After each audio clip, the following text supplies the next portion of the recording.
Harry Baram, hot dog eater. And Patty Genrty and Roger Sherman. So, an interesting collection of 3 films. And it's great. The last film gives us a through line for the 3 of them, which is they're about spirit. They're all about spirit and heart. And I want to start with you, Harry, because your film was first up. So your son is the one who made the documentary? Yes, he did. And you can take off the mask if you want while you're down here. Yes, he did, and I have to apologize that I'm sitting in for him, and I wish he was here. He'd do a better job on giving you, his view on how we did this, because we thought, the 3 of us, Ron, Larry, who do the crawl, that this had to be a nutty thing to do. But obviously he had other things in his mind other than just the hot dogs. Well, you raised him well on hot dogs, clearly, and his brother was also part of the team. He was a producer? My other son, yes, he was part of it as well. Okay, that's great. But at the end of the day, you know a lot about making the film because you're a star now. It was an experience. We had a lot of hot dogs to eat, a lot of cuts that we had to redo them, but it was, for me, the thrill of my life because, number one is my wife and I just celebrated our 59th wedding anniversary. Well, congratulations. And it's just that, I have been connected with some high school people that haven't talked to us since we graduated, thanks to this film. You know, we thought, they probably thought I was dead. I thought they were dead, but the most embarrassing thing is I went to school in Paterson. I was born in Paterson, and I learned more about my city because of this documentary. How nice. And I knew it was important in our history, but never knew that the impact it had on our country. And it's just a shame. I live 2 miles outside of Paterson now to see the condition of our city, and hopefully one day. And I'm sure it will, because we have a lot more immigration coming. And it was the immigrants that my parents immigrated from Syria. They ended up in the silk mills, and from there they went into Wright's Aeronautics. So it's happy. Hopefully it'll happen again, but it's a sad thing to see.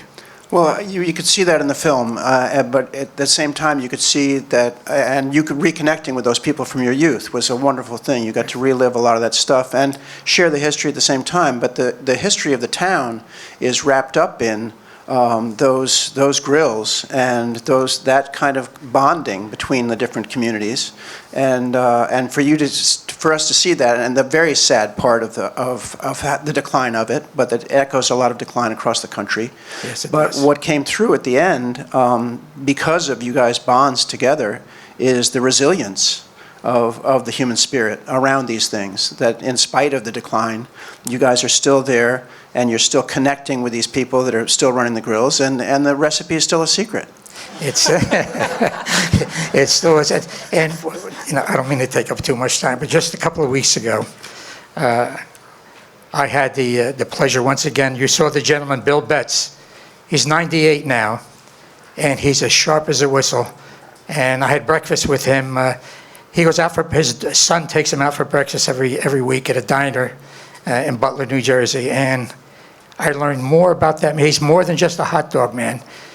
He owned horses. He was a sulky driver, and he raced throughout the East Coast in New Jersey, the United States, and has so much history. In fact, I told my son he ought to sit down with him and do another documentary just on the history of that gentleman. Yes. But the passion of these hot dog places, the owners, to them it's more than a hot dog. I mean, it's a life, and they just love. When I talk to you about the recipes, it is something they treasure. I've met so many wonderful people. It's been a great experience for me. I know for Ron and Larry, and we're 2 guys that I never knew until we sat at that table one day. So it's Yeah, well, it's very beautiful, and it's very beautiful to see from the history of it, from the Depression, when a hot dog was a dime and French fries were a nickel, how much the community relied on it and came together. And it's not just going there to get a bite to eat, because nobody gets just a bite to eat. Everybody has a meal and communion and so forth. Yes. And Patty and Roger can speak to that from Roger's other films. The Secret of Israeli Cooking, In Search of Israeli Cooking, and then this film with Patty. It's about food and community, and the spirit of that, and the spirit of heart and love that goes into it. So, just brilliant, brilliant film. And the documentary I want to see is about your baseball career, basically. So, because, That's another point. You saw the Hinchcliffe Stadium. Yeah. And the reason they just $75 million is going back into that stadium. It is the last, we believe, in the country of the Black Baseball League. I saw Buck that on the O'Neill, who poster. just got he played in that stadium. So did the black baseball players. Don Newcomb. It has history, and I think it was the shortstop from the Baltimore Orioles. I can't think of his name, who has the record for playing, who broke Lou Gehrig's record for most games. He was Cal one of the Ripken. Cal Ripken was one of the responsible trying to save that stadium, and he has. And it's a small step, perhaps because they're going to put a museum around it. And perhaps it's the beginning of some sort of resurgence back into that city. Well, it's a federal park, by the way, as well. Well, that's just another example of the beauty of the resilience that everybody's showing around this, and it's so much heart in you guys getting together, and I'm so glad that your son decided to film it and shared it with us, and you got to have this experience, and get to eat a lot of hot dogs. It's the greatest experience of my life. I love the superscript that said that the hot dogs had to be beef hot dogs encased in lamb, able to withstand deep frying. It's like that's what you want for your food, is the ability to withstand cooking. It's the violence. That was really well-chosen words, I thought. That was beautiful. But so, thank you so much for coming out and standing here in his stead, and I think you did a great job. So, thank you for watching these beautiful films. It was a great film. Both of you. It was emotional. It was yes, really very wonderful. very emotional, and I think that's what we get from the last video, which was sort of a workshop in the heart of filmmaking and the art of filmmaking. Is getting down to the truth of it is what you see is when Haskell responds to that video. And he says, did you see what was coming out of her? It's not about the angles. It's not about anything else. It's just that thing. And that thing is very clear in you guys and in your love of the hot dog. Thank you. So. It was a very emotional movie. It's hard to tell anyone that every Friday night with us guys up from Greenwood Lake, that's where we would end up. And it was not just because of the hot dog. That was part of our life. That was our history going on in that. And to see that place being taken down, place where I proposed to my wife. I know. It was more than just a hot dog. It was a part of my life, and a part of my. And those six of us. I'm the only survivor of those six, and anyway, just to think of it now just makes me want to. Yeah, well, thank you. You've Thank come you very through much. beautifully, so thank you. Yes. Thank you very much for doing it. It was wonderful. And to Roger and Patty. So, Roger, first of all, is there any kind of a through line from In Search of Israeli Cuisine to this film, or is this a separate enterprise altogether? Because there are obviously carryovers. There's overlap. It's very interesting that you say that. There is food. Yes, there is. Let me think. There is food. I try to have each film sort of tell me what it wants to feel like. And to say organic is what I say in all my other films, and it gets to feel a little weird to say it's an organic process because she's making organic vegetables. But it's interesting that you say that, because I like to describe my work as each film being different in a way, and maybe if you saw a lot of my films, and you have, that you would find things that were overlaps, but otherwise I don't think they are. So The long answer is no. Okay, but in that same vein, yes, a separate film, and it didn't come from one, didn't come from the other. Okay, I get that. But from what we were just talking about, in the Search for Israeli Cuisine, we're talking about community gathering around food and different kinds of food and drawing communities together. We're talking about his love of the foods and of the cultures and of making it. And Patty has that very same thing, coming out of being a chef to doing the farming and returning in some ways to chefing in the CSA and so forth. So, and at the end of the day, these three films are about heart and spirit and love of this sort of passion we have for what we're doing. And that's the soul of a farmer is what we're talking about. We're talking about spirit. Yeah, yeah. So in that way, there is connectivity, I think, Absolutely. in the making of the film. When did, Patty, just because I'm a local person and I know some of these people, I know Taylor very well. He's a good friend of mine. Yeah, he's great. He's a great guy.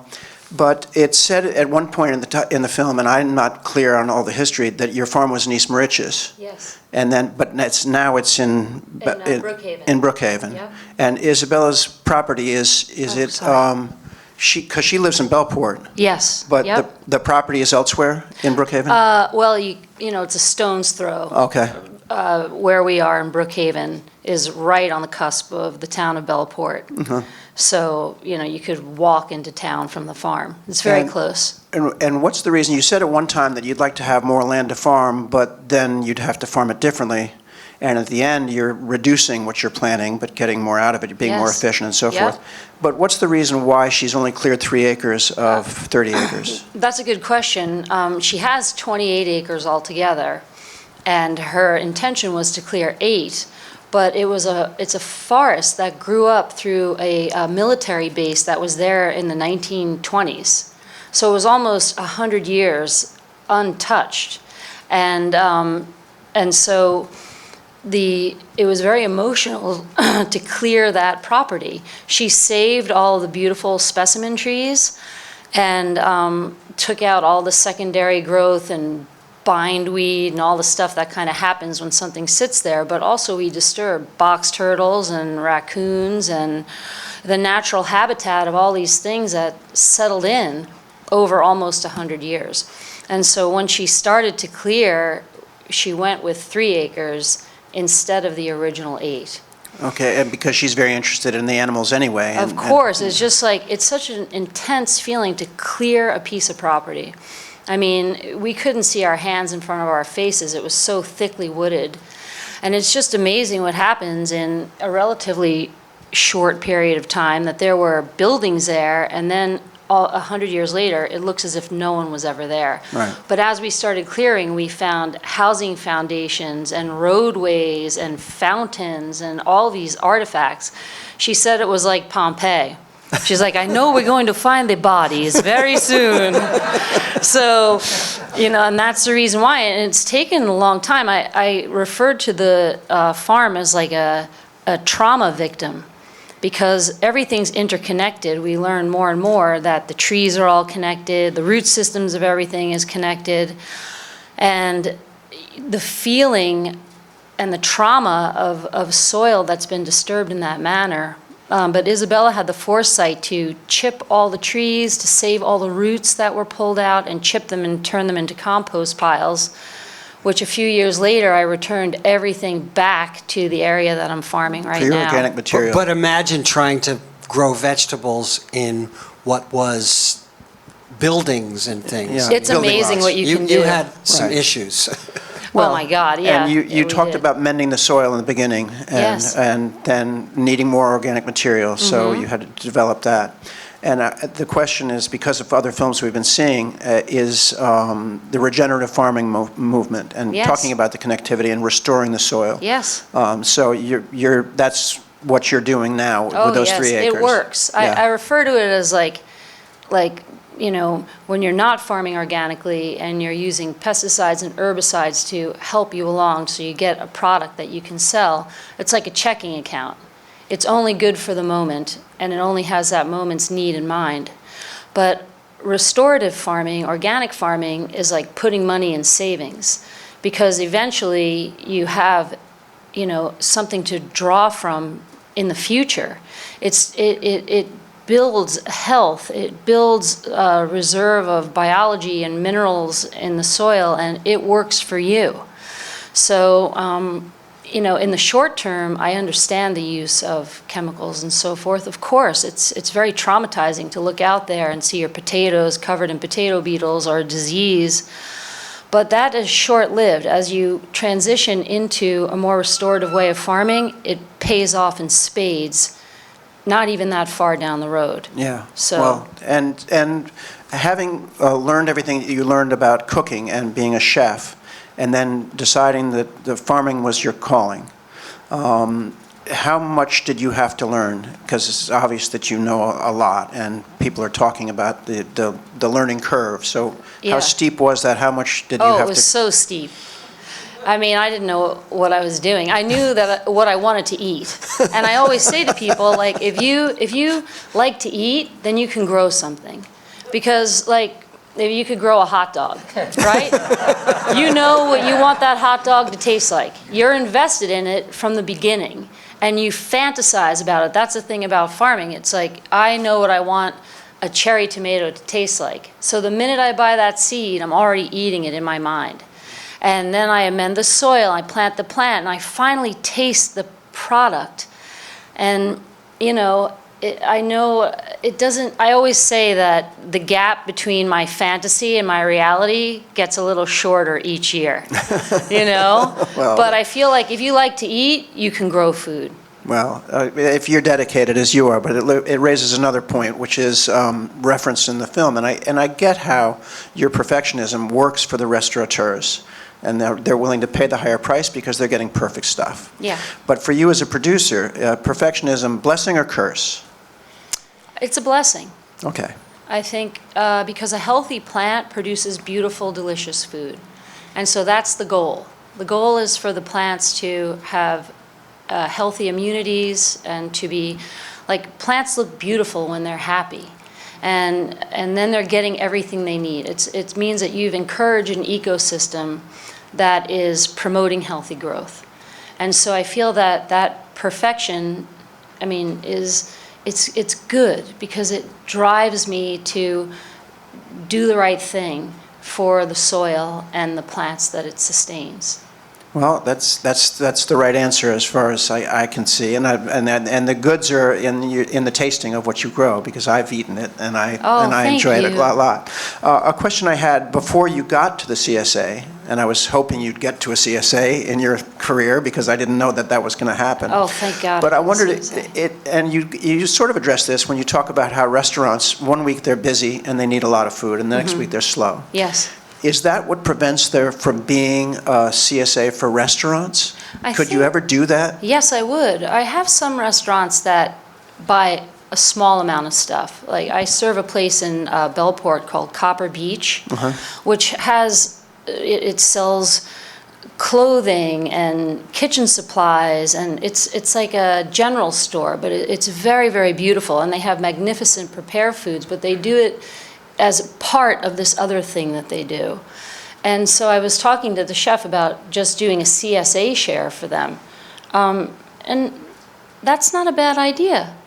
I think on a smaller scale, that would work. And who knows, like, you just planted a seed in my mind.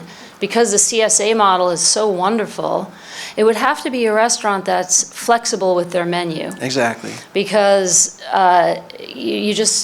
your intention is to have the things that you plant, but it doesn't always work out that way. Exactly, but with the farm-to-table movement and the idea that in a million restaurants it goes to this is the freshest ingredients. We only cook with the freshest ingredients, so our menu changes all the time. So tough. if it can be flexible enough to change with what you have, Yes. and they have a CSA share, it was just a thought because of the slow time before anything's grown, you got expenses, so where's the money coming from? Yes, the CSA really helps. I think just the combination of the two, having the CSA and the restaurants, is a good combo. Yeah, well, that's a great thing. So, Roger, back to the filmmaking aspect. You started when? 2016 fall. And then when did you finally wrap this up? I filmed fall 2016 into 2017, and then I came back in 2019 because I had another film that I had to finish, The Second Life of Jamie P., which Right. you also saw, which was here, which was had to be done very quickly. Okay, so because the wonderful sort of denouement of this was the development of the CSA, and how that came together, and Yes. the beautiful community around that, and Yep. then the overlay was that it worked in the fall, it worked in the winter, It's you great. know, it sold out for the next time. So that's so happy to see Thank that you. it all worked out, and thank you so much for bringing the film to us. You're welcome. And everybody should eat their food from Organic Early Girl Farm. And eat a fried hot dog. And find a hot dog that's able to withstand frying. What do they call it? Texas hot? Texas? Hot Texas wiener. Oh, Hot Texas wiener. There we go. All right. Well, thank you both. And by the way, make more movies. Both of you, make more movies. I mean, that scene with the Sicilian stuff. Hey, this isn't Sicily. I mean, They you're know. born. The tomato knows. Yeah, you're born for this work. Yeah, I think a show, another movie. Okay. Thank you very much, Roger, Patty. Thank you. Thank you.